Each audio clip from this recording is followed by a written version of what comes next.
El 24 de marzo de 1976 marca una de las fechas más oscuras en la historia de Argentina. Ese día, mediante un golpe de Estado, las Fuerzas Armadas derrocaron al gobierno constitucional de María Estela Martínez de Perón. Sin embargo, esto no fue un hecho aislado. Desde 1930 el país había sufrido un golpe de Estado por década, en el 43, en el 55, en el 62 y en el 66. Esta constante presencia militar en la política evidenciaba la profunda debilidad de las instituciones democráticas de la época.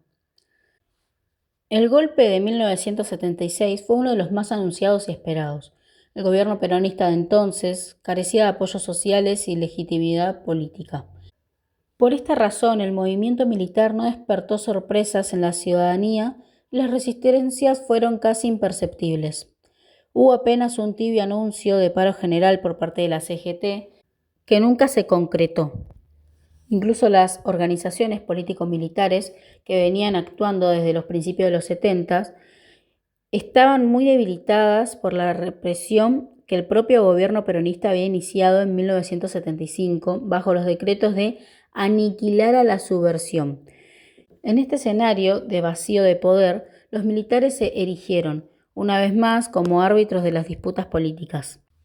Bajo el mando del general Jorge Rafael Videla, se instauró lo que ellos mismos denominaron el proceso de reorganización nacional. Fue la dictadura más cruenta del siglo XX en el país. El objetivo de la junta militar era eliminar a cualquier individuo o colectivo considerado traidor al régimen. La persecución no se limitó a guerrilleros marxistas. Cualquier persona de pensamiento progresista o de izquierda era un blanco potencial. Así la represión alcanzó a sindicalistas, políticos, artistas, intelectuales y poetas. El terrorismo de Estado fue tan arbitrario que incluso murieron personas sin ninguna corriente política definida. Bastaba con tener la mala suerte de aparecer en la lista del régimen. Se estima que hubo 30.000 desaparecidos durante este periodo. A diferencia de otros regímenes, el modelo de ejecución aquí evitaba el fusilamiento público. El régimen temía que el almacenamiento de cadáveres en fosas comunes facilitara juicios internacionales por crímenes de lesa humanidad. Por ello, optaron por la desaparición forzada como método sistemático. La tortura y la desaparición fueron formas extremas de crueldad con objetivos concretos. A través del dolor y la incertidumbre, el régimen buscaba obtener información, desarticular cualquier intento de resistencia y sembrar el miedo en el resto de la sociedad. Este periodo dejó una herida profunda en la identidad argentina, recordándonos la importancia de la memoria y la vigencia de las instituciones democráticas para que un capítulo así no se repita nunca más. Datos para secuestrar a más personas. Los represores buscaban nombres, direcciones, lugares de reunión o actividades políticas. Las torturas inmediatas para conseguir información se realizaban en la casa de la persona detenida. Mientras la trasladaban o apenas llegaba al centro clandestino, la tortura también fue una forma de castigo, humillación y dominación durante el secuestro. Los métodos fueron inhumanos, estudiados y planificados. Muchas veces las personas eran obligadas a presenciar la tortura de otras para dañarlas psicológicamente. En algunos casos la tortura era simular un fusilamiento y generar el terror. Las torturas físicas eran con golpes, pasaje de corriente eléctrica en todo el cuerpo y distintos tipos de asfixia. Muchas víctimas, entre ellas mujeres, varones, transvestis y trans, también fueron sometidos a abusos y violaciones sexuales. Si era mujer, parte de la tortura podía ser forzarte para tener un embarazo u obligarte a abortar. Después del secuestro y la tortura, en muchos casos siguió el asesinato y la desaparición definitiva. Hacer que los cuerpos nunca pudieran ser encontrados fue una parte crucial del plan. Ocultar qué había pasado con cada persona, negar su detención, impedir que las familias supieran y eliminar las evidencias. En el centro clandestino, que estaba en la ESMA, Escuela de Mecánica de la Armada de la Ciudad de Buenos Aires, uno de los métodos de asesinato y desaparición de los cuerpos fue los vuelos de la muerte. A la víctima la llamaban por un código de letras y números asignado para anular su nombre. Las inyectaban una droga y las llevaban en camiones hasta las bases aéreas. Ahí les quitaban la ropa y las subían a aviones o helicópteros. En pleno vuelo eran arrojados al río de la Plata o al mar. Morían ahogados o por medio del impacto de la caída. Esto se supo a partir del hallazgo de cuerpos en la playa de Santa Teresita y en Uruguay. Otra forma fue meter a las personas dentro de barriles con cal y cemento y empujarlas también a un río. En otros casos, los cuerpos fueron incinerados en parrillas, a que eso los represores los llamaban asaditos. Las apariciones generaron miedo e incertidumbre en las familias, en quienes militaban y en toda la sociedad. Era un modo de intimidación. Contra toda organización política, solidaria o colectiva, si vivías en ese momento era muy difícil entender cómo era la represión, qué podía pasar o a quién le podía tocar. La incertidumbre sobre si alguien estaba con vida o no mantenía indefinidamente a las familias entre la esperanza y el miedo. Temían que cualquier denuncia o acción pudiera poner en riesgo a quien buscaban. Ocultar los cuerpos además fue una forma de buscar impunidad, que no se pudiera denunciar la gran cantidad de asesinatos, ni probar esos crímenes, ni culpar a sus responsables.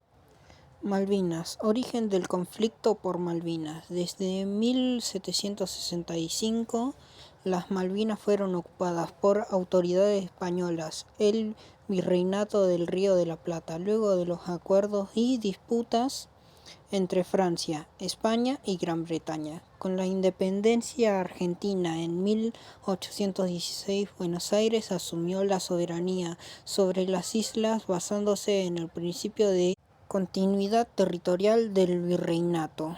En la década del 1820, Argentina consolidó su presencia en las Malvinas al nombrar a Luis Bernet como gobernador el de junio de 1829. Sin embargo, el 3 de enero de 1833, la corona británica Clio tomó por la fuerza las islas, expulsó a las autoridades argentinas y estableció un gobierno británico. Desde entonces, Argentina reclama soberanía sobre el archipiélago.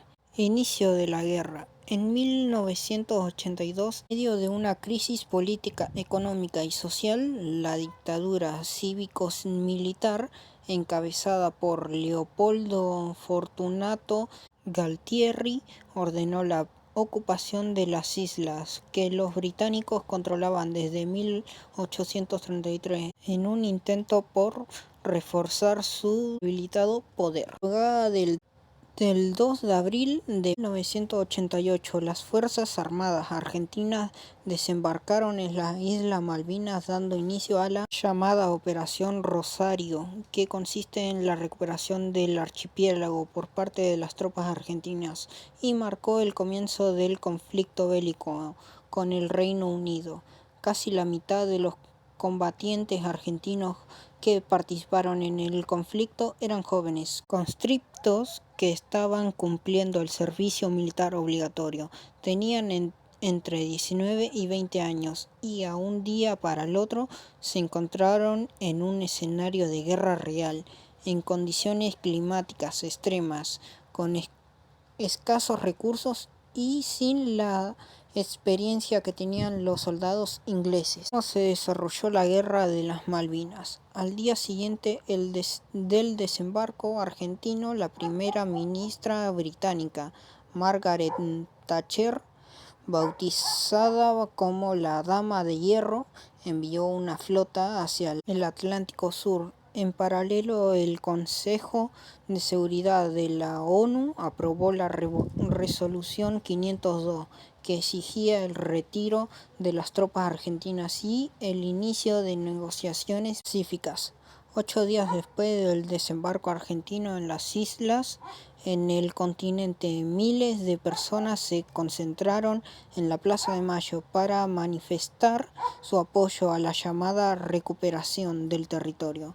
Durante esa jornada, Thierry pronunció una frase que quedó marcada en la historia: "Si quieren venir, que vengan, les presentaremos batalla", en un intento por mostrar fortaleza frente al avance británico. Entre el 5 y el 28 de abril hubo gestiones diplomáticas y la Argentina advirtió que ante el ataque británico pediría apoyo a los países de América a través del Tratado Internacional de Asistencia Recíproca. En mayo comenzaron los ataques militares con el bombardeo británico sobre la pista de aterrizaje del puerto argentino. A partir de allí se sucedieron enfrentamientos aeronaves y terrestres. Entre los episodios más recordados se encuentra el hundimiento del crucero General Belgrano el 2 de mayo por el submarino británico Conqueror y el ataque argentino al destructor Seafield el 4 de mayo. Durante el conflicto, miles de soldados resultaron heridos y requirieron atención médica. En ese contexto, las mujeres cumplieron un papel fundamental que durante años permaneció invisible. Se desempeñó como enfermeras instrumentadoras, quirúrgicas y radiotelegrafistas. Su labor no solo fue técnica, sino también profundamente humana, al brindar contención emocional a los soldados heridos. Los combates se intensificaron durante junio, especialmente en zonas estratégicas como Monte London, Monte Tubledón y Monte Ariel, en las cercanías del puerto argentino, para apoyar a las tropas que estaban combatiendo para defender la soberanía de las islas. Desde el continente se enviaron cartas, bufandas, chocolates, licores, viandas con comida que en gran medida nunca llegaron al frente de batalla. Incluso se recaudó dinero a través del programa de televisión Las 24 horas de las Malvinas. Durante la guerra, los medios de comunicación en Argentina difundieron un discurso triunfalista, bajo el lema "Estamos ganando", en el marco de una fuerte censura y el control informativo por parte de la dictadura.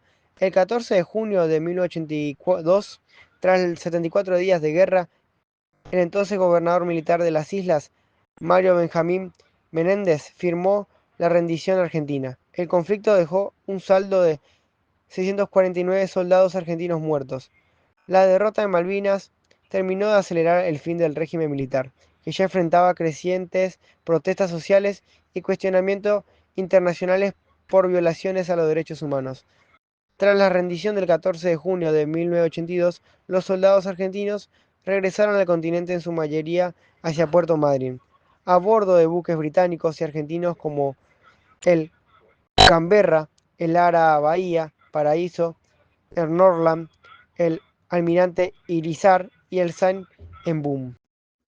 Charly García. Charly García es un cantante, músico y compositor, referente del rock argentino. Su nombre completo es Carlos Alberto García Moreno. Nació el 23 de octubre de 1951. Es una figura fundamental de la música argentina, referente del rock nacional. Debutó en 1972 con su participación del primer disco de Raúl Porchetto, llamado Cristo Rock, junto a Nito Mestre, Carlos Piegari, Beto Rodríguez y los hermanos Belia. Formó la banda Sui Generis, que luego se convirtió en un dúo. Grabaron 3 discos: Vida 1972, Confesiones de Invierno 1973 y pequeñas anécdotas sobre las instituciones suficientes para hacer historia en el rock nacional. En 1975, el dúo se separa despidiéndose con el álbum Adiós Sui Generis. En 1976, graba un disco con Por Sui Gecko. Luego, con La Máquina de Hacer Pájaros, editó 2 discos, uno con el mismo nombre de la banda y el otro llamado Películas, en 1977. Entre 1978 y 1982, Charly lideró el grupo Serú Girán, banda clave del rock nacional. Editaron 5 discos: Serú Girán, 1978, La grasa de las capitales, 1977, Bicicleta, 1980, Peperina, 1981 y No llores por mí, Argentina, 1982. En 1982 se inició como solista y grabó Yendo de la cama al living. Este incluye temas como No bombardeen Buenos Aires, Inconsciente colectivo y Yo no quiero volverme tan loco. Para este trabajo, la banda estaba compuesta por Willy Iturri, batería, Gustavo Bastarrica, guitarra, Cachorro López, bajo y Andrés Calamaro, teclados.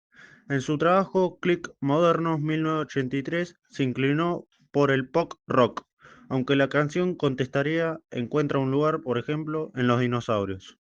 Este disco incluía temas bailables. La trilogía esencial de Charly se completa con Piano Bar, álbum que contiene temas como Demoliendo Hoteles y Raros Peinados Nuevos. Le siguió el disco de Terapia Intensiva en 1984. En 1985 se editó la recompilación de grandes éxitos. Grabó tango junto a Pedro Aznar en 1986, al mismo tiempo que renovó su banda, Las Ligas, integradas por Richard Coleman, guitarra, Fernando Zamalea, batería, Andrés Calamaro y Melingo. En 1987 surge Parte de la Religión, uno de sus discos más prolijos y compacto. Al año siguiente participó junto a grandes músicos en el cierre de la gira Amsterdam Internacional realizado en Buenos Aires.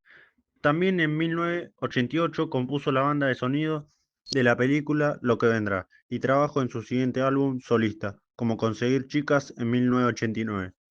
Para poder lanzar su siguiente álbum, Filosofía Barata y Zapatos de Goma, en 1990, debió sortear un juicio por ofensas a los símbolos, ya que la LP incluyó una versión de himno nacional argentino que finalmente fue autorizada por los tribunales. En el año 1991 compuso el segundo disco junto a Pedro Aznar, Tango 4. En 1992 representó al rock nacional en las Alumnes, una muestra de cultura porteña que se realizó en Nantes, Francia.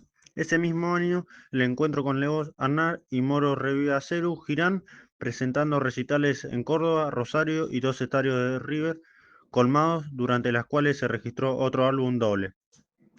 En octubre de 1993 comenzó la gira que terminaría en el Ferro. A fines de diciembre se editan dos grandes éxitos llamados 12 años y 87-93. En julio de 1994 se lanza su publicada ópera de rock La hija de la lágrima, para la cual García había convocado a María Gabriela Epumer. En 1995 adelantó material de su nuevo disco Estaba en llamas cuando me acosté. Después de una serie de discos oro, todos los temas fueron grabados en vivo e incluye 11 covers, entre ellos Dere, Aplace y Tic Toc Ray de Beatles.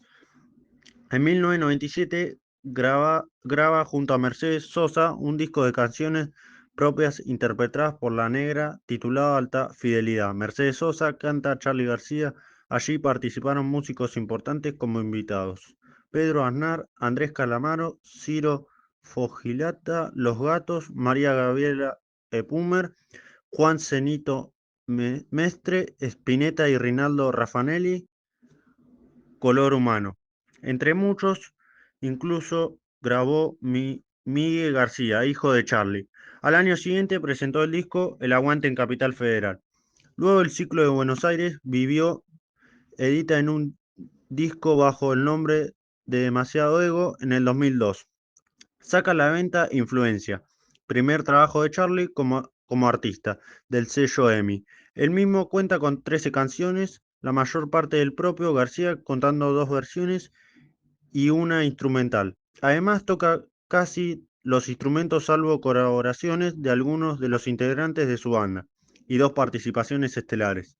En el año 2003 presenta Rock and Roll, Yo, álbum con 11 temas y cuyo corte de difusión es Asesíname, acompañado por la actriz Celeste Cid en el video. A principios de 2006 sale a la venta una reedición de su primer disco solista, Música del Alma. En el año 2008 marcó un antes y un después en la vida personal del artista a raíz de su adicción a las drogas. Sufrió varias complicaciones y situaciones que provocaron su detención, como destrozos en hoteles y otros desmanes. A raíz de los hechos, Charly decide comenzar un tratamiento de rehabilitación, se interna en una clínica de Capital Federal y lo continúa luego alojado en la casa Quinta de Palito Ortega, en la localidad bonaerense de Luján. Tras una etapa de crisis y excesos, Charly decide dar un giro a su vida. Luego de una internación en la capital federal, el músico se traslada a la quinta de Palito Ortega, que se ubicaba en Luján, para continuar su rehabilitación. Casi un año después, el mundo de la música celebra su regreso. A través de una cadena nacional estrena el tema Deberías saber por qué. La imagen de Charly es otra. Se lo ve apacible, con kilos recuperados y un carácter moldeado. En 2010 lanza el álbum Kill Hill y ofrece un concierto histórico en el Luna Park junto a grandes amigos como León Gieco y Pedro Aznar. Show del cual nacería el álbum El Concierto Subacuático. Entre octubre y noviembre de 2011, García toma el Teatro Gran Rex, con la serie de conciertos La Vanguardia es así, Detrás de las paredes y El Ángel Vigía. De estas presentaciones surge una colección masiva de 3 CDs y 3 DVDs, que recorre sus más de 40 años de carrera, desde Sui Generis hasta su etapa solista. Los siguientes años siguen marcados por la actividad. En 2017 estrena el sencillo La máquina de ser feliz, parte de su álbum Random. Sin embargo, los desafíos de salud persisten. En enero del 2020, un accidente doméstico le provocó un traumatismo en la cadera, obligándolo a suspender sus presentaciones en el Cosquín Rock. Pero Charly vuelve. Para su cumpleaños número 70 en 2021, aparece de sorpresa en el CCK para interpretar sus clásicos frente a un público emocionado. En 2022, trae nuevos retos de salud, por una quemadura en su pierna, pero también nuevas facetas artísticas. Charly expone por primera vez su obra pictórica en Arte BA. Su impacto trasciende fronteras. En noviembre del 2023 se inaugura en Nueva York la Charly García Corner, en la esquina del Walker Street y Courtland Alley, lugar donde se tomó la icónica foto del álbum Clics Modernos.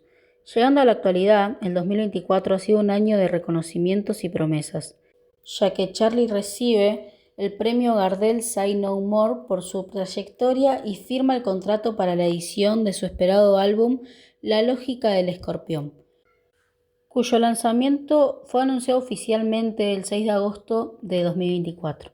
A 30 años del lanzamiento de La hija de la lágrima, el astro del rock argentino demuestra que su música y su historia siguen más vivas que nunca. En 2025, la Universidad de Buenos Aires le otorga el título de doctor honoris causa. El 18 de junio recibe los premios Gradel en la categoría Mejor Álbum Artista de Rock por La Lógica de Escorpión y en Mejor Canción de Rock por Yo Ya Sé. En agosto, Universidad Musical Argentina presenta el álbum Influencia de Charly García en vinilo color rojo, celebrando el llegado de un nuevo disco que marcó su carrera y la escena musical del país. El 1 de septiembre anuncia colaboración musical con Sting. El 10 de ese mismo mes recibe el reconocimiento de la legislatura de la Ciudad Autónoma de Buenos Aires por su disco La Lógica del Escorpión. El 9 de octubre publica una nueva versión de single, In the City, junto a Sing. El tema forma parte del disco Kill Hill de Charly. 7 de diciembre, la ciudad de Buenos Aires inaugura la esquina Charly García en Palermo. Charly en la dictadura. Durante los años de la última dictadura militar en Argentina, 1976 a 1983, Charly García se consagró definitivamente en la música y generó una identificación entre los jóvenes, expresando parte de lo que estaba pasando a partir del uso de metáforas. La figura más creativa de la época, sobre todo si comparamos su obra de entonces con otros momentos de su propia producción musical. Me parece que fue central, en particular por su agudeza, por poder decir, para trabajar la metáfora siempre vinculada a lo sonoro, a lo musical. En ese sentido, las canciones de Charly García son maravillosas y, a diferencia de otras de la misma época, se bancan perfectamente el paso del tiempo. Las palabras de Sergio Puyol, autor del libro Rock y Dictadura, entre otros títulos, expresados en una entrevista con Página 12 en noviembre del 2005, resumen del rol de ese extraordinario artista en esos años. Es que Charly tuvo la habilidad de expresar lo que pensaba de tal forma que los militares pudieran captar el mensaje. Gracias al uso de metáforas, logró decir cosas que de una forma directa le hubiera valido la censura. Como parte del álbum Bicicleta de Zuru Girán. En 1980, invitado por Felipe Pigna para el programa de televisión que fue detuida el 19 de enero del 2012, el propio Charlie explicó cómo compuso esa canción. Cuando hay un enemigo visible, uno se tiene que esforzar para protestar y que no se den cuenta. Me puse metafórico pero bastante directo porque hablaba de las torturas de las morsas que era Ongaña, los brujos que era López Raga. En la misma entrevista recordó un hecho puntual que sirve para graficar cómo se veían esos años. Yo creo que los recitales de Zero Girán en obras eran lugares de resistencia. La gente iba ahí y se expresaba. Una vez se iban a llevar a una chica en cana y yo paré el concierto y le dije al iluminador, ilumina ahí, y entonces estaba el tipo con la mina y le digo, somos 5000 contra uno, y no se la llevó. Preguntado sobre si sentía el peso de ser referente en una época tan difícil, respondió, sí, pero me daba una mezcla de paranoia y orgullo, porque había que tener huevos para estar todo el tiempo tan expuesto. Y cuando escuché la canción Working Class Hero, héroe de la clase trabajadora, de John Lennon, me sentí muy identificado. Pedro Aznar, bajista de Zuro, contó en el programa Ojo de Videotape de la TV pública, había que decir las cosas con cuidado y con cancha para meter el mensaje sin que se notara demasiado. Y confieso, yo mismo me avivé de lo que estaba haciendo hacia años más tarde. La obra de Charly García durante la dictadura. En 1976, Charly ya había cerrado su ciclo con Sui Generis y había pasado a formar La Máquina de Hacer Pajeros, 1975 a 1977. Luego conformó Zero Girán en 1978 hasta 1982 y finalmente comenzó su carrera solitaria. La canción, de forma irónica, pide que no haya un bombardeo a la capital del país. Incluso, por ejemplo, Charly García en un concierto llega a decir la frase no bombardeen caballito. También recuerda la movilización obrera del 17 de octubre de 1945, que exigió la liberación de Juan Domingo Perón, y señala a la dictadura como hacia Charly García por esos años, pero ya de una forma más directa: terror y desconfianza por los juegos, por las tranzas, por las canas, por las panzas, por las ansias, por las rancias cuna de poder. Los dinosaurios, por ejemplo, es el tema 7 del disco Click Moderno, que fue editado el 5 de noviembre de 1983, pocos días antes de la vuelta de la democracia. Es por eso que quizás sea la canción que más explícitamente habla de la dictadura en ese periodo. El miedo a expresarse ya estaba quedando a un lado y la censura no era como en años anteriores. La letra es contundente ya desde el comienzo. Los amigos del barrio pueden desaparecer, los cantores de radio pueden desaparecer, lo que están en los diarios pueden desaparecer, la persona que amas puede desaparecer.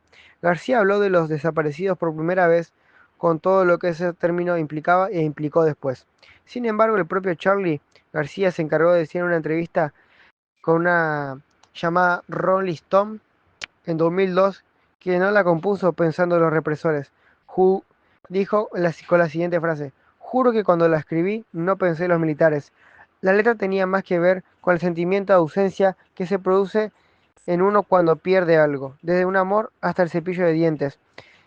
Pese a lo que pueda decir el autor, que no podemos saber si lo dijo en forma irónica o no, esa canción caló hondo en el sentimiento de muchas personas y se transformó en un símbolo de la época que empezaba a quedar atrás.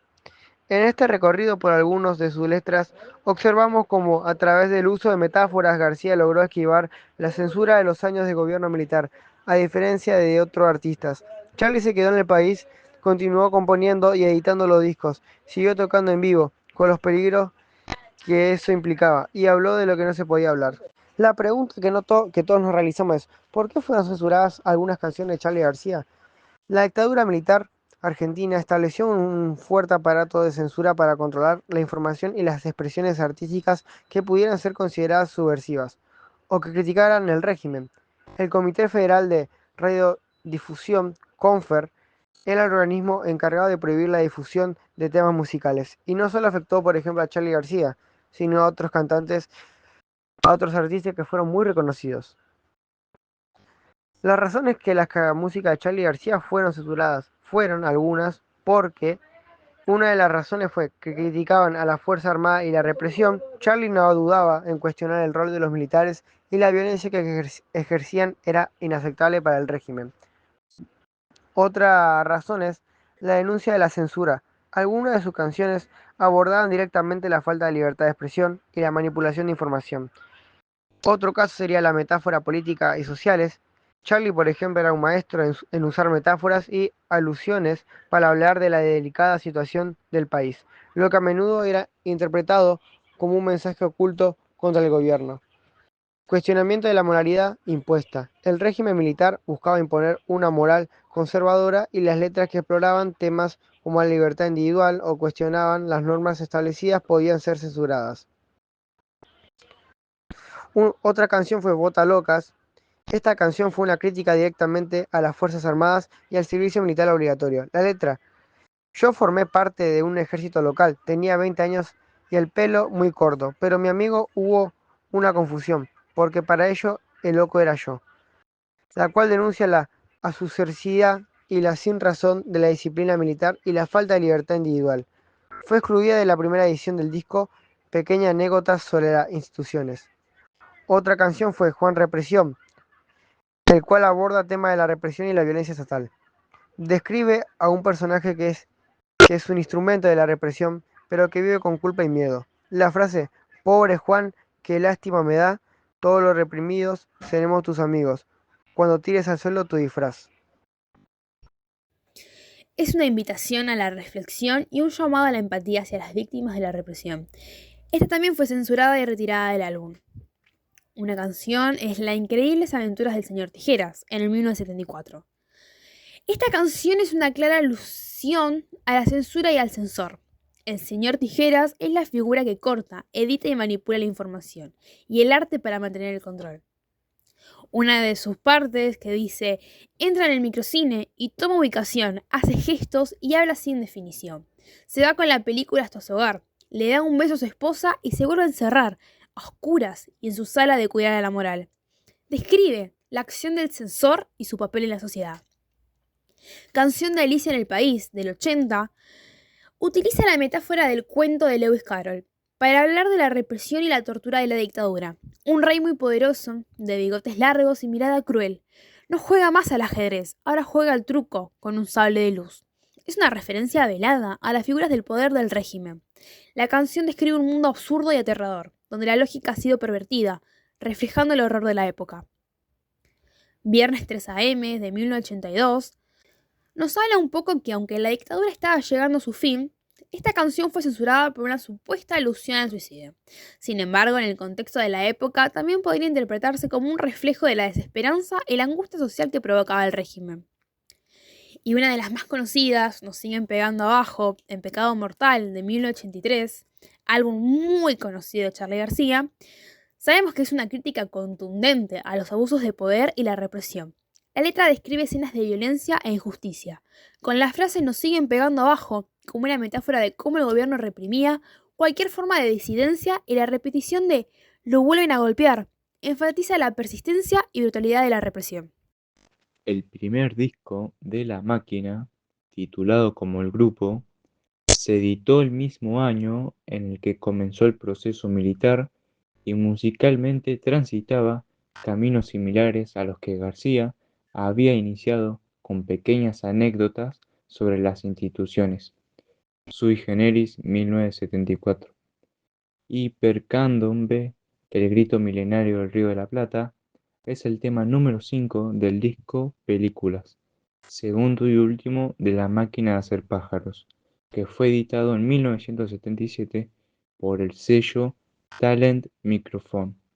Allí Charlie empezaba a referirse al momento político y social que atravesaba la Argentina sin apuntar explícitamente contra el proceso militar, pero sí haciendo referencia a este. Frases como la paranoia es quizás nuestro peor enemigo o en realidad te quieres escapar de algún lío, ya anticipaban la crítica de García hacia la clase política argentina de ese momento. Los sobrevivientes es la canción número 8 de La grasa de los capitales 1979. De la mano de Charlie, Serú Girán presentó una propuesta más frontal, reflejada desde la misma tapa del álbum, que se trataba de una parodia a la revista Gente. El título del tema ya es toda una declaración y estrofas como yo siempre te he llevado bajo mi bufanda azul por las calles como Cristo a la cruz o estamos ciegos de ver, cansados de tanto andar, también expresaban el clima social de entonces. Encuentro con el Diablo, compuesto por Charlie y David Lebón, formó parte de Bicicleta, 1980. Sobre este tema circularon distintas versiones nunca confirmadas. Algunos afirman que surgió tras la invitación de Albano Jardingueu, ministro del Interior durante la dictadura de Jorge Videla, en un momento en que la Junta quería tener relación con referentes de los jóvenes. Otros desestiman esa apreciación, como por ejemplo el ya citado Sergio Pujol, quien sostuvo que casi todas las especulaciones fueron infundadas porque, según este autor, el tema de la cita con el diablo tenía más que ver con una vieja leyenda del blues que con supuestas conversaciones entre militares y figuras del ambiente. De cualquier modo, aclara el propio Pujol, esas reuniones tendrían lugar al año siguiente. Igualmente frases como nunca pensé en encontrarme con el sabio que me analiza como una ecuación que espera una respuesta de mis labios mientras estoy cantando esta canción, o nunca pensé encontrarme con el jefe en su oficina de tan buen humor pidiéndome que diga lo que pienso yo de nuestra situación, hicieron pensar que García hablaba de una reunión con Jardingueu. José Mercado es el tema 9 del álbum Peperina, lanzado por Serú Girán en 1981. En esta canción, Charlie hace referencia al contexto de época al decir que el protagonista del tema compra todo importado, ahorra en un pasaje, pide rebajas y compra porquerías. Hay lecturas que indican que parodiaba al ministro de Economía de la dictadura, José Alfredo Martínez de Hoz, dado que el protagonista del tema se llama José y es licenciado en Economía. No bombardeen Buenos Aires es el tercer tema del disco, solista de García yendo en la cama living, publicado en octubre de 1982, apenas meses después de la Guerra de Malvinas. Tanto su título como su letra narran el momento que atravesaba el país. Y bueno, para entender también un poco mejor el contexto de la Argentina en este momento, a mí me parece importante nombrar un nombre bastante importante, diría, que es Rodolfo Walsh. Rodolfo Walsh nació en Lamarque, en Río Negro, en 1927. Su vida fue un constante movimiento y búsqueda. A pesar de haber comenzado estudios de filosofía, los abandonó para dedicarse a diversos trabajos, incluyendo la edición y la corrección. Esta experiencia temprana, lejos de la academia formal, le brindó una visión aguda y práctica del lenguaje y la comunicación, que sería fundamental en su carrera. Sus primeros pasos en la literatura estuvieron marcados por la ficción, especialmente el género policial. Publicó cuentos en revistas como Leoplan y Bea y Lea, y ganó el Premio Municipal de Literatura de Buenos Aires en 1953 por su libro Variaciones en Rojo. Esta faceta como escritor de misterio le dio una disciplina narrativa y una capacidad para la deducción lógica, que luego aplicaría de manera magistral en su periodismo de investigación. Su erudición se extendía a la elección de cuentos para antologías, demostrando un profundo conocimiento de la literatura. Y ahí es un poco donde él empieza a tener este despertar político y es un punto de inflexión en la vida de Walsh. Llegó con los fusilamientos de José León Suárez en 1956. Y cuando un casual comentario en un bar de "hay un fusilado que vive", despertó su instinto periodístico y su profunda indignación moral. Esta frase lo llevó a una investigación exhaustiva, que culminó en Operación Masacre en el 57. Este libro no solo fundó el periodismo de no ficción en Argentina, sino que también marcó su compromiso con la denuncia de la injusticia y los abusos del poder. Su compromiso político se intensificó con el tiempo, tras su experiencia en Cuba a principios de los 60, donde colaboró con la creación de la agencia Prensa Latina. Walsh se acercó al peronismo de izquierda, participó activamente en publicaciones como CGT de los argentinos y la revista Noticias, que intentaban dar voz a los sectores populares y a las críticas al sistema. Con la instauración de la última dictadura militar en 1976, Walsh redobló sus esfuerzos, fundó la agencia de noticias clandestina, Ancla, y el boletín Cadena Informativa, que se dedicaban a romper el cerco de la censura oficial, difundiendo información sobre los crímenes de lesa humanidad que la dictadura ocultaba. Estas iniciativas eran vitales para mantener informada a la población y a la comunidad internacional. Y acá es luego de un tiempo donde llega un documento histórico, la Carta Abierta a la Junta Militar. Este documento es mucho más que una simple denuncia, es un testimonio, un análisis político y económico y un acto de valentía sin precedentes. Walsh no solo señalaba la represión y la violación de derechos humanos, sino que también exponía los objetivos del golpe de Estado: destrucción del tejido social y económico. Walsh argumentaba que la dictadura no solo buscaba eliminar la subversión, sino también desmanteler la industria nacional, reducir los salarios, aumentar el desempleo y concentrar la riqueza, beneficiando a ciertos sectores y militares de alto rango. La frase miseria planificada resume su visión de la política económica del ministro Martínez de Hoz. Instauración de un pensamiento único, la censura, la persecución a intelectuales y la eliminación de la libertad de expresión. Tenían como fin imponer una única corriente de pensamiento, eliminando cualquier disidencia. La carta fue el resultado de un trabajo metódico de recolección de información. A pesar de las condiciones de clandestinidad, Walsh la distribuyó el 24 de marzo de 1977. Un día después de escribirla, introduciendo personalmente los sobres en buzones de correo, sabía que este acto lo convertiría en un objetivo prioritario para el régimen, pero priorizó su compromiso con la verdad. El asesinato y la desaparición de Rodolfo Walsh. El 25 de marzo de 1977, Walsh fue emboscado por un grupo de tareas de la ESMA, en la intersección de San Juan y Entre Ríos. En un acto de resistencia, intentó defenderse, hiriendo a uno de sus atacantes. Fue abatido por una ráfaga de disparos y su cuerpo, herido, fue subido a un automóvil. Testimonios de sobrevivientes de la ESMA afirmaron haber visto el cuerpo sin vida de Walsh en el centro clandestino de detención. Sin embargo, al igual que miles de otras víctimas, sus restos fueron desaparecidos. Durante años, su familia y los organismos de derechos humanos lucharon incansablemente para conocer su paradero y exigir justicia. Finalmente, en diciembre de 2011, en el marco de los juicios por crímenes de lesa humanidad, varios miembros de la ESMA, incluyendo a Alfredo Astris y Jorge Tigre Acosta, fueron condenados por el asesinato y desaparición de Rodolfo Walsh.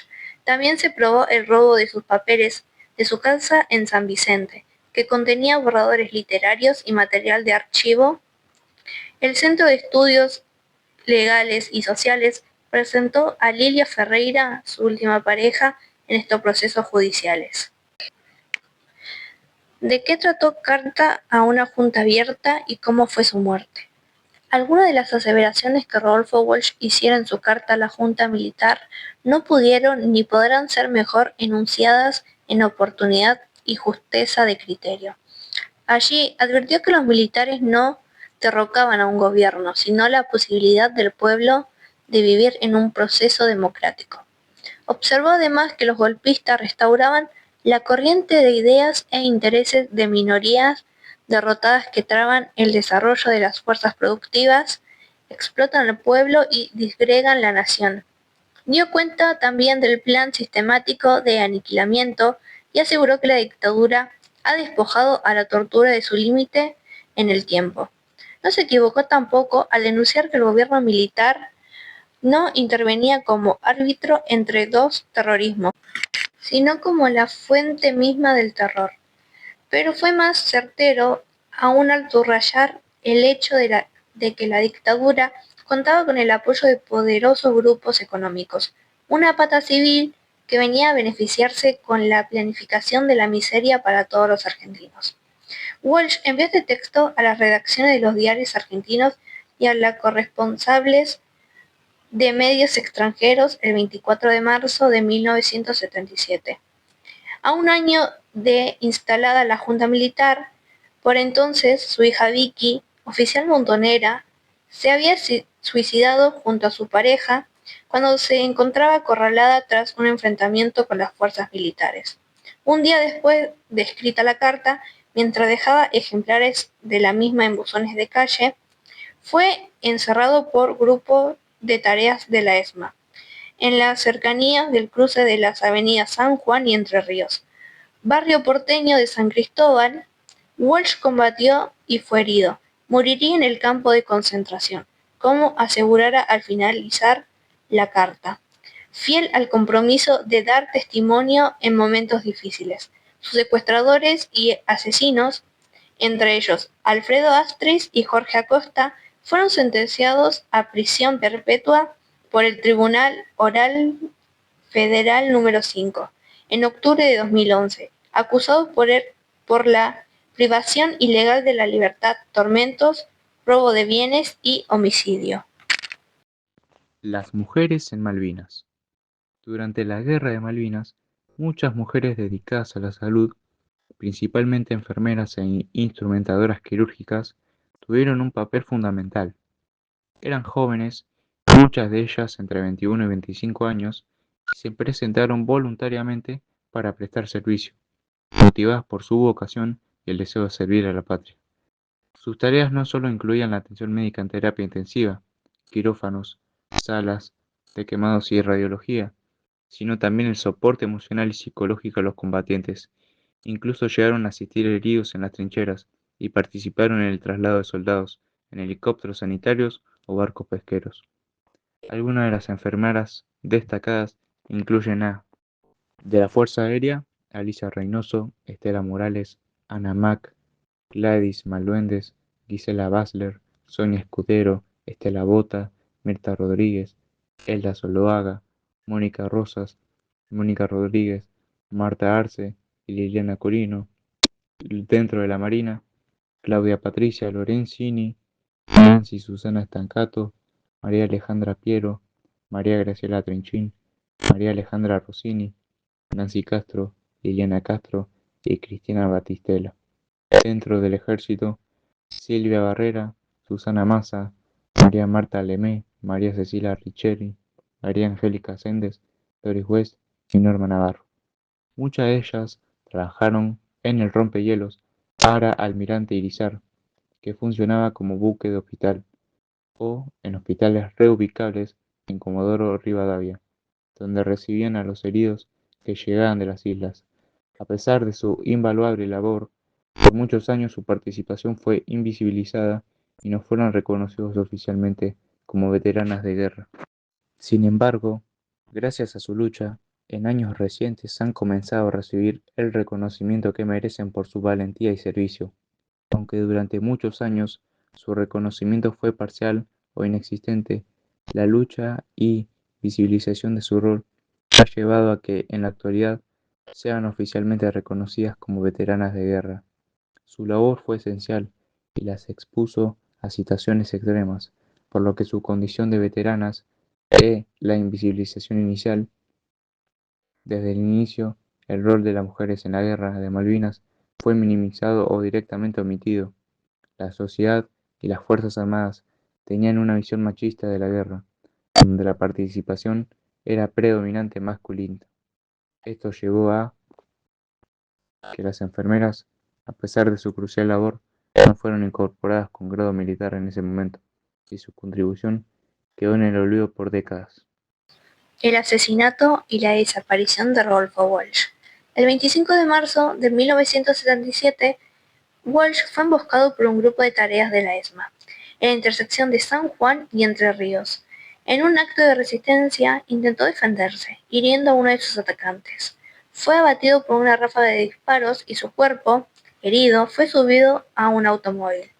Testimonios de sobrevivientes de la ESMA afirmaron haber visto el cuerpo sin vida de Walsh en el centro clandestino de detención. Sin embargo, al igual que miles de otras víctimas, sus restos fueron desaparecidos. Durante años, su familia y los organismos de derechos humanos lucharon incansablemente para conocer su paradero y exigir justicia. Finalmente, en diciembre de 2011, en el marco de los juicios por crímenes de lesa humanidad, varios miembros de la ESMA, incluyendo a Alfredo Astris y Jorge Tigre Acosta, fueron condenados por el asesinato y desaparición de Rodolfo Walsh. También se probó el robo de sus papeles de su casa en San Vicente, que contenía borradores literarios y material de archivo. El Centro de Estudios Legales y Sociales presentó a Lilia Ferreira, su última pareja, en estos procesos judiciales. ¿De qué trató Carta a una junta abierta y cómo fue su muerte? Algunas de las aseveraciones que Rodolfo Walsh hiciera en su carta a la Junta Militar no pudieron ni podrán ser mejor enunciadas en oportunidad y justeza de criterio. Allí advirtió que los militares no derrocaban a un gobierno, sino la posibilidad del pueblo de vivir en un proceso democrático. Observó además que los golpistas restauraban la corriente de ideas e intereses de minorías derrotadas que traban el desarrollo de las fuerzas productivas, explotan al pueblo y disgregan la nación. Dio cuenta también del plan sistemático de aniquilamiento y aseguró que la dictadura ha despojado a la tortura de su límite en el tiempo. No se equivocó tampoco al denunciar que el gobierno militar no intervenía como árbitro entre dos terrorismos, sino como la fuente misma del terror. Pero fue más certero aún al subrayar el hecho de que la dictadura contaba con el apoyo de poderosos grupos económicos, una pata civil que venía a beneficiarse con la planificación de la miseria para todos los argentinos. Walsh envió este texto a las redacciones de los diarios argentinos y a las corresponsables de medios extranjeros el 24 de marzo de 1977.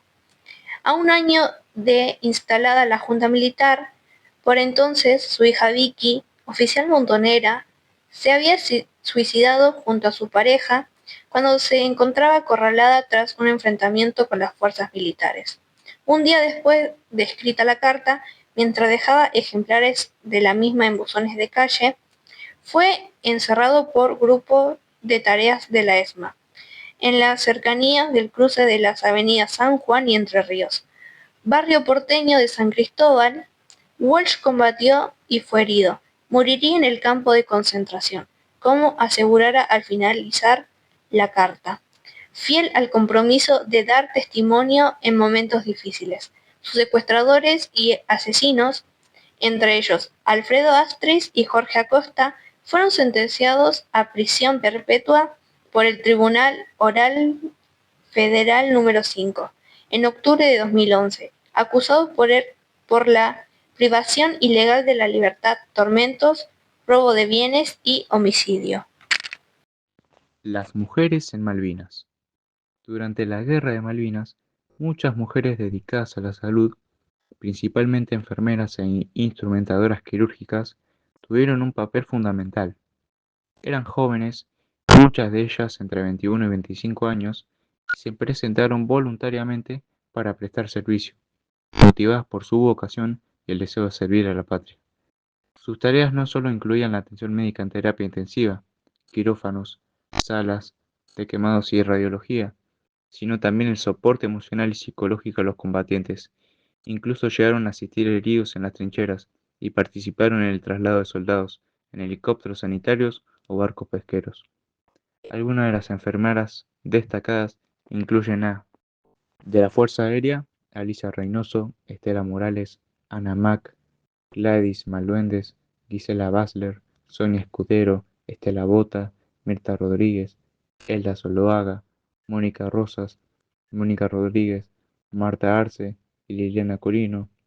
Dentro de la Marina, Claudia Patricia Lorenzini, Nancy Susana Estancato, María Alejandra Piero, María Graciela Trinchín, María Alejandra Rossini, Nancy Castro, Liliana Castro y Cristina Batistela.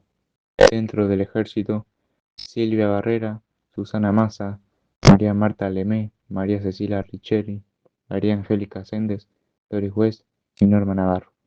Muchas de ellas trabajaron en el rompehielos para Almirante Irizar, que funcionaba como buque de hospital, o en hospitales reubicables en Comodoro Rivadavia, donde recibían a los heridos que llegaban de las islas. A pesar de su invaluable labor, por muchos años su participación fue invisibilizada y no fueron reconocidos oficialmente como veteranas de guerra. Sin embargo, gracias a su lucha, en años recientes han comenzado a recibir el reconocimiento que merecen por su valentía y servicio, aunque durante muchos años su reconocimiento fue parcial o inexistente. La lucha y visibilización de su rol ha llevado a que en la actualidad sean oficialmente reconocidas como veteranas de guerra. Su labor fue esencial y las expuso a situaciones extremas, por lo que su condición de veteranas e la invisibilización inicial. Desde el inicio, el rol de las mujeres en la Guerra de Malvinas fue minimizado o directamente omitido. La sociedad y las Fuerzas Armadas tenían una visión machista de la guerra, donde la participación era predominante masculina. Esto llevó a que las enfermeras, a pesar de su crucial labor, no fueron incorporadas con grado militar en ese momento, y su contribución quedó en el olvido por décadas. Primero, reconocimientos parciales. Década de 1990. En esta década, el Congreso de la Nación reconoció a las enfermeras de la Fuerza Aérea con una medalla y un diploma. Sin embargo, este reconocimiento fue más simbólico que efectivo, ya que nos complicó los mismos beneficios que recibían los veteranos de guerra hombres. 2012. Durante el gobierno de Cristina Kirchner, el Ministerio de Defensa emitió la resolución número 1438 que reconoció a 16 mujeres que estuvieron en el Teatro de Operaciones del Atlántico Sur. Como veteranas de guerra, este fue un paso importante, pero aún dejaba fuera muchas que habían cumplido roles esenciales en el continente, como en los hospitales reubicables en Comodoro Rivadavia. Entre las reconocidas se encontraban instrumentistas quirúrgicas del buque Hospital Ara, Almirante Irizar, y otras mujeres de la Marina Mercante y la Fuerza Aérea que tuvieron participación directa en la zona de conflicto. La lucha por el reconocimiento judicial. Muchas enfermeras que trabajaron en el continente atendiendo a los heridos que llegaban de Malvinas no fueron incluidas en los primeros reconocimientos. Estas mujeres, como Alicia Reynoso y Estela Morales, de la Fuerza Aérea, tuvieron que emprender una larga batalla legal para que se le otorgara el estatus de veteranas. En el caso de Alicia Reynoso, en 2009, Alicia Reynoso inició su lucha judicial después de años de negativas por parte de las Fuerzas Armadas y una fuerte resistencia institucional. En 2020, la justicia falló a su favor reconociéndola como veterana de guerra y otorgándole la pensión honorífica correspondiente. Efecto dominó. El éxito de Alicia Reynoso abrió el camino para que otras enfermeras siguieran su paso. Estela Morales, por ejemplo, logró su reconocimiento también por vía judicial. Estos fallos judiciales sentaron precedentes y demostraron que la atención a heridos, incluso si no era directamente en las islas, era una acción de guerra que merecía el reconocimiento. ¿Por qué tan difícil el reconocimiento? Visión machista. La concepción tradicional de la guerra como un espacio exclusivamente masculino dificultó la aceptación de la participación femenina. Falta de grado militar. Al no tener grado militar en el momento de la guerra, sus roles fueron desestimados por mucho tiempo. Argumentos burocráticos. Se usaron argumentos burocráticos y legales para negarles el estatus a pesar de la evidencia de su valiosa y arriesgada labor. Silencio impuesto. El silencio que les impulsó tras la guerra contribuyó a que sus historias no fueran conocidas y por ende a que su reclamo no tuviera el peso necesario, incuestionable. Explicación más detallada de su participación en Malvinas. La participación de las mujeres en la guerra de Malvinas fue un componente central del conflicto de 1982, aunque durante años permaneció fuera del relato oficial. Mientras el foco histórico se concentró en los combates terrestres, aéreos y navales, enfermeras, instrumentadoras quirúrgicas radiooperadoras, personas de civil, sostuvieron el sistema sanitario de apoyo humano en condiciones extremas. Desde el inicio del conflicto el 2 de abril de 1982, estas mujeres fueron movilizadas por las Fuerzas Armadas y la Marina Mercante para cubrir funciones críticas ante la magnitud de los combates y el número creciente de heridos. Lo hicieron con escasos recursos, bajo presión constante y sin reconocimiento posterior, en un contexto atravesado por la censura y el silencio impuesto por la dictadura. A diferencia de los soldados conscriptos, muchas de ellos no tenían formación militar ni preparación fisiológica para enfrentar escenas de guerra, aunque sí debieron asistir a combatientes con heridas graves, cuadros de desnutrición, congelamiento y shock, además de contener emocionalmente a jóvenes que llegaban de frente condiciones límite. La presencia de mujeres en la guerra de Malvinas se dio al revés, de diferentes figuras legales y operativas, lo que luego condicionó su reconocimiento en la Fuerza Aérea, el Ejército, la Armada y la Marina Mercante. Su participación estuvo vinculada casi exclusivamente en el área sanitaria y logística. La Fuerza Aérea fue la primera en incorporar mujeres con estatus militar. Desde 1980, enfermeras universitarias podían ingresar con rango de suboficiales. En 1982, 14 fueron destinadas al Hospital Reubicable, instalado en el aeropuerto de Comodoro Rivadavia, que funcionó como centro clave de recepción de heridos evacuados desde las islas. Allí atendieron a soldados que llegaban directamente del combate, muchos de ellos con heridas de artillería, amputaciones de nutrición severa y el denominado pie de trinchera. Según relatan las propias enfermeras, el primer grito que escuchaban al bajar las camillas era casi siempre lo mismo: mamá.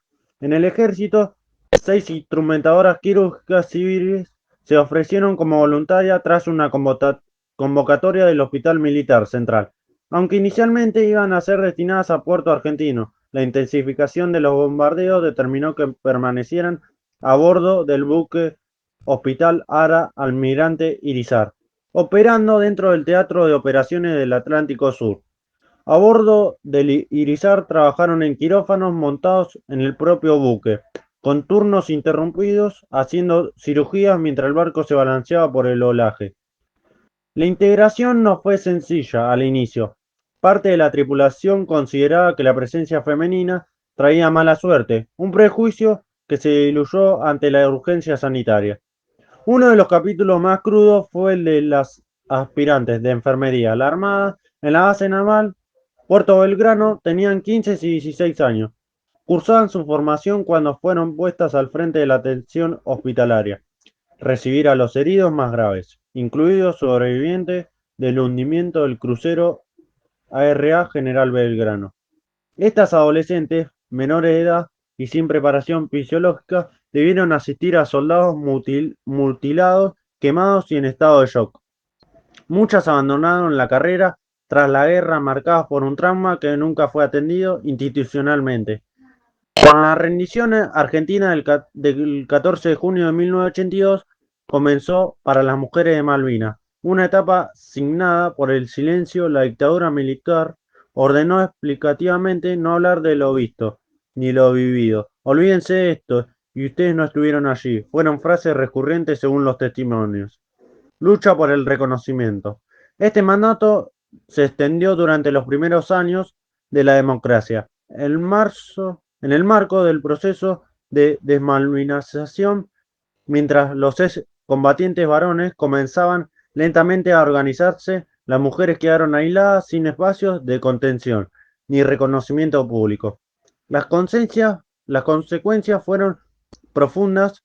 Muchas desarrollaron trastornos de estrés postraumático que se manifestó años después, junto con cuadros de depresión, adicciones, enfermedades crónicas. Algunas recién pudieron hablar tras décadas del silencio forzado, cuando su salud física o mental colapsó. El principal obstáculo legal fue la interpretación restrictiva de las normas que definen quién es veterano de guerra. Solo quienes habían estado en las islas fueron reconocidos de forma automática, mientras que quienes operaron en el continente o en buques quedaron excluidas durante años. Recién en 2012, el Ministerio de Defensa reconoció a un grupo de mujeres que actuaron en el Teatro de Operaciones del Atlántico Sur. En 2021, fallos judiciales clave establecieron que la labor sanitaria en hospitales de campaña y zonas operativas también constituye acción de guerra. Los jueces señalaron que la exclusión se apoyó en una mirada machista que no valoró el arte de curar como parte del esfuerzo bélico. Ese criterio abrió la puerta a nuevos reclamos y sentó jurisprudencia para otros casos. Investigaciones académicas y documentales resultaron fundamentales para romper el silencio. Libros como Mujeres Invisibles, 2014, y producciones audiovisuales como Nosotras también estuvimos, 2021, permitieron reconstruir nombres, roles y trayectorias y habilitaron un proceso de memoria colectiva largamente postergado. Puerto Madryn. Al final de la Guerra de Malvinas, el 14 de junio de 1982, trajo consigo la compleja tarea de repatriar a los miles de soldados argentinos que habían combatido en las islas. La Junta Militar, consciente de la derrota y de la desilusión que esto generaría, ideó un plan para que el regreso de los combatientes fuera lo más discreto posible, evitando cualquier manifestación pública que pudiera desatar una reacción social adversa. El objetivo era ocultar la derrota de sus protagonistas. Sin embargo, en Puerto Madryn, una ciudad portuaria en la provincia de Chubut, la historia fue diferente y se convirtió en un símbolo de humanidad y el calor del pueblo. El desembarco en Puerto Madryn. Entre el 19 y el 21 de junio de 1982, el buque de pasajeros británico Canberra, que había sido fletado para transportar tropas británicas a la guerra, y el transporte naval argentino Ara Bahía Paraíso, arribaron a las costas de Puerto Madryn. A bordo venían miles de soldados argentinos que habían sido tomados prisioneros de guerra o repatriados desde las islas. El Canberra trajo más de 4.000 combatientes, mientras que el Bahía Paraíso transportó a otros 1.661. El plan de las autoridades militares versus la respuesta del pueblo.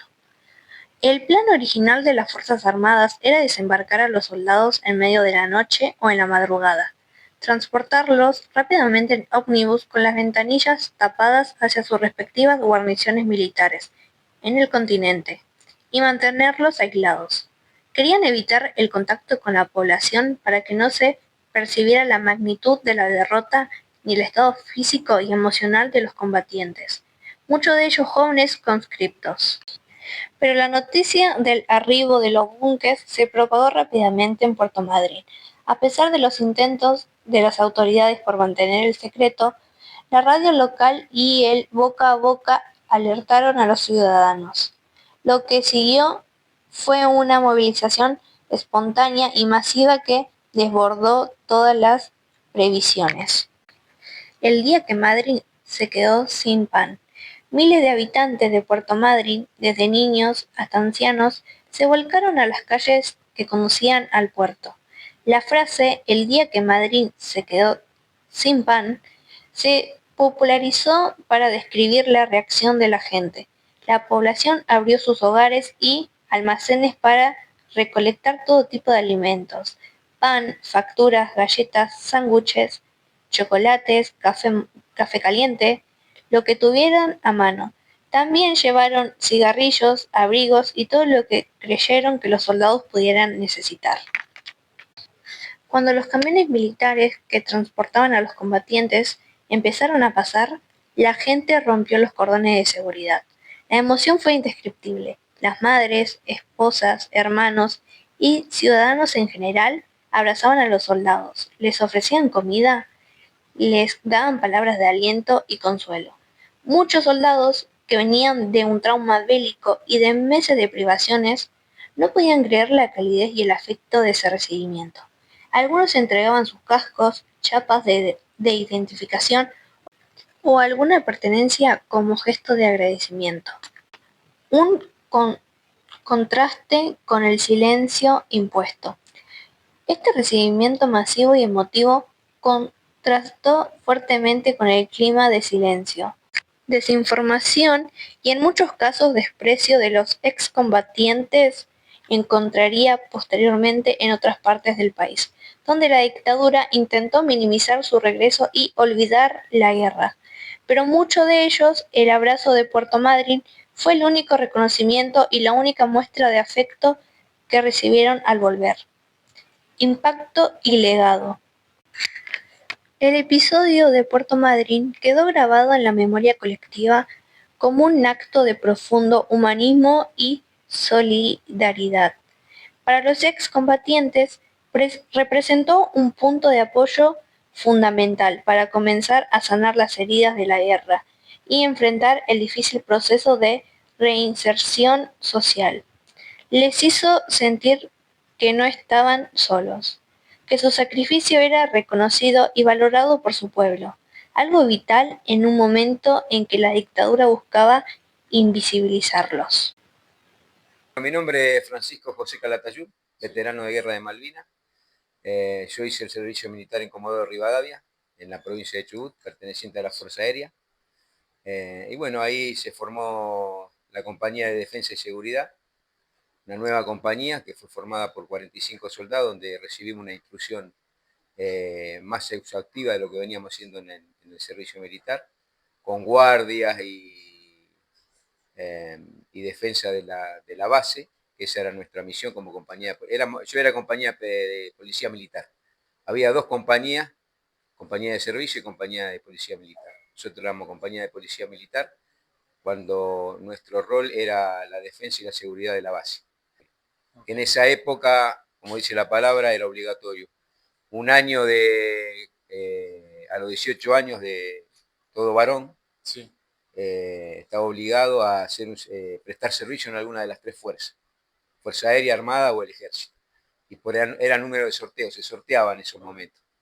Y se seguía en ese entonces no había internet, no había todas estas aplicaciones y redes sociales que había ahora. Se seguía por el periódico, por el diario o por la radio. Te daban un número, los tres últimos números de tu documento de identidad, se sorteaba por Lotería Nacional y según el número que te tocaba, era la fuerza donde tenías que hacer prestar servicio. A mí me tocó el número 853, me tocó Fuerza Aérea. Así que me encontraba en ese momento realizando el servicio militar, en Comodoro Rivadavia, 9ª Brigada Aérea. Y cuando supimos el mismo día, el mismo 2 de abril que íbamos a ir a Malvinas, en esa preparación que te comentaba antes, que les comentaba, solamente nos habían dicho eso, el tema del aeropuerto, que nosotros teníamos que ir a prestar ayuda a un aeropuerto que estaba colapsado y que iba, solamente eso. Mientras tanto, tuvimos una preparación muy importante, con técnicas de combate, con combates nocturnos, con balas trazantes, con bengalas, iluminaban el campo, sí, aprender a utilizar mejor las armas.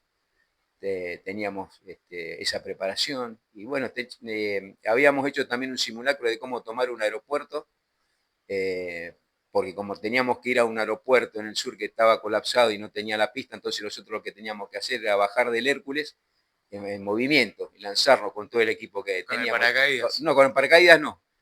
El Hércules iba a carretear la pista. Mira. Y nosotros teníamos que lanzarnos desde el avión con todo el equipamiento, caer y bueno, ir tomando las posiciones. Eso nos habían enseñado. Pero no, tampoco, como te vuelvo a repetir, no nos dijeron que íbamos a ir a Malvinas. Y el día que mismo 2 de abril, que nos enteramos que se tomaron las islas, supimos que íbamos a ir a Malvinas. Y fue una alegría muy grande porque, ya te digo, íbamos a ir a un territorio que fue recuperado. Entonces nosotros estábamos muy contentos, estábamos emocionados de lo que iba a pasar. No sabía lo que se venía, solamente sabíamos que íbamos a participar de ese evento. Por eso te hablaba al principio de que Argentina nunca fue un país guerrero ni conquistador. En cambio los ingleses sí. Los ingleses son piratas. No es por una despectiva, es la denominación justa de eso. Los ingleses son piratas, porque siempre han usurpado en todas partes del mundo, si ustedes tienen conocimiento de todas las tierras de la India, Hong Kong, históricamente son así. Y es el brazo armado de la OTAN, es la flota más grande que tiene. Es impresionante. Y venimos a reivindicar eso, el valor del soldado que ante esa nación, ante esa potencia bélica, le hizo frente. Estuvimos casi 2 meses presentándole batalla, vamos a parafrasear a Galtieri, pero destacamos eso, el valor del soldado argentino, por la lucha de un territorio. Después, cuando termina el conflicto, por parte mismo de los ingleses, dice, bueno, vamos a sacar los cuerpos que están ahí y vamos a hacer un cementerio para ponerlos a los cuerpos ahí. Entonces, ellos mismos hacen el cementerio que hoy está en Malvinas, ese cementerio primeramente lo hicieron ellos. Sacan los cuerpos de las fosas comunes con sus bolsas, los llevan ahí. No había identificación, porque no tenían identificación. Nosotros teníamos una chapa de identificación, pero hay muchos que no le habían dado a los de ejército. Algunos sí, algunos no, y entonces no lo podían identificar. Y los ponen en las fosas comunes, en el cementerio, sin identificar. Solamente una placa que decía soldado, solo conocido por Dios. Y ellos fueron los primeros que nos rindieron honores a nosotros.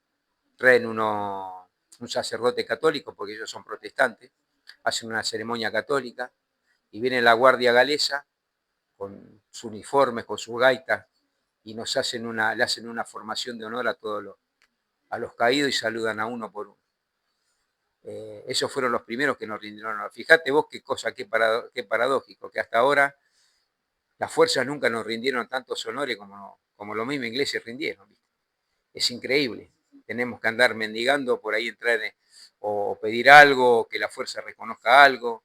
Es muy complicado. Recién ahora se está abriendo un poco más ese tema y la fuerza están recibiendo más a los veteranos y le están dando un poco más de honores y bueno, eso es. Pero los primeros que nos dieron los honores fueron los mismos ingleses. A la juventud lo que le pido es que estudie, que se prepare, que tenga todos los elementos que le puedan dar, que los aprovechen, que aprovechen todo lo que tienen ahora, la tecnología, que la tecnología es buena, no es mala, ¿viste? Porque algunos dicen, no, la tecnología trae ciertas cosas que no sirve para nada, no, sirve. Utilizarla para estudiar, para aprender, para investigar, para cultivarse uno mismo. Lo que te da la libertad o lo que le da la libertad a ustedes es el conocimiento, el estudio. Esa es la verdadera libertad, el discernimiento, la capacidad de pensar, de que no te venga nadie a decir lo que tenés que hacer vos, como nos pasó a nosotros. Que nadie te venga a decir que 2 más 2 es 5, cuando sabes que 2 más 2 es 4. Si vos estudiaste y sabés eso, nadie te va a poder venir a llevarte de las narices. Prepararse. El tema, la situación por ahí, pues, vos ves a Argentina y dices, pero está muy difícil, si yo estudio, me preparo y soy profesional, digo, no tengo. Vos tenés que prepararte, tenés que estar preparado. Hay una nueva ola mundial que viene con todo esto de la tecnología y todo. El que queda fuera de eso, está fuera del sistema, no va a tener este lugar, va a quedar afuera. Hay que tratar de aprovechar y todo lo que tienen, aprovecharlo para eso. No te digo que se diviertan, que hagan las cosas del adolescente que tienen que hacer, porque es parte de la vida, lo tienen que hacer, pero siempre cuidándose, sin excesos, tratar de alejarse de eso, porque cada uno vale mucho de ustedes, jóvenes, tienen mucho para dar, son inteligentes, saben pensar, nunca se pongan un no en la vida. No, esto no lo puedo hacer. Sí, lo puedes hacer lo que quieras, porque tienen la capacidad para hacerlo. Eso, solamente que se preparen para que lo que vienen, valorar lo que tengan, saber de dónde venimos. Yo soy veterano de guerra, peleé contra los ingleses, pero si a vos te gusta AC/DC, te gusta el Rolling Stone, escuchalo, porque es cultura. Estudiá inglés. ¿Por qué te voy a decir no estudié inglés? Porque no, estudiá idioma, porque eso te va a servir a vos para el día de mañana poder pasar a otros ámbitos, mejorarte vos, tener otra expectativa en la vida, no quedarte ahí embotado en una cosa. Desgraciadamente la juventud está mal informada y los valores están todos transformados ahora. No existen los valores que teníamos nosotros anteriormente. Nosotros respetábamos a los mayores, a cualquier mayor. Venía un mayor y te decía algo y lo respetaba. Ahora la cultura bombardeada por muchas cosas que es a propósito, eso está preparado para eso. O sea, como se decía antes, divide y reinarás, o en el país de los ciegos, el tuerto es rey. Es así. Entonces eso todo viene. ¿Qué prefiere un político o el poder? ¿Tener pueblo o gente que piense o un pueblo inútil que no sepa pensar? Porque si vos sabés pensar, si vos sabés discernir, no te van a venir a hacer cosas que vos sabés que están mal. Vas a saber. Como decía el emperador, decía, al pueblo dale pan y circo, que van a estar contentos. Y bueno, eso es lo que se da. Y tratar de eso, de aprovechar lo que tiene. Ese es mi pequeño mensaje que puedo dar. Y denle siempre para adelante. Y como le vuelvo a repetir, nunca se pongan barreras. Siempre la vista de ustedes tiene que ser el horizonte, allá, porque el horizonte no tiene fin. Vos cuando más te acercás al horizonte se va alejando más. Entonces esa es tu expectativa. Mirá el horizonte, buscá el horizonte, buscá el horizonte, buscá el horizonte que siempre va a tener otra cosa más para hacer y para enriquecerte vos. Aunque no la pongas en práctica en ese momento, pero te va a servir a vos como persona, como ser humano. Te va a hacer libre, ni más ni menos, libre. Gracias a ustedes y por venir acá, eso para mí es muy, muy lindo, muy importante. Lo agradezco a ustedes y bueno, a todos tus compañeros que estén viendo, les mando un gran abrazo. Cuídense, anden, busquen siempre alguna contención, busquen siempre a alguien que les pueda dar un consejo. Denle para adelante, aprovechen lo que tienen, aprovechen lo que están haciendo. Y nada, si son algunos, yo soy muy creyente, yo soy católico, creo mucho, creo en Dios, creo fervientemente, porque hemos tenido episodios especiales en Malvinas. Yo he sentido la presencia de Dios muchas veces en Malvinas, que me ha sacado de algunas situaciones. Los soldados, cuando veíamos los cuerpos de los correntinos especialmente, entre sus ropas tenían la estampita de la Virgen. Yo soy muy devoto de la Virgen de Itatí. O los rosarios. Esta es una réplica de un rosario que nos dieron en Malvinas cuando fue Pascua. Era muy, muy aferrado a la religión, sea la religión que sea, católico, evangélico, lo que sea, pero ríndanse, oren mucho, la fe también es muy importante en eso, para todos ustedes. Así que bueno, nada, gracias.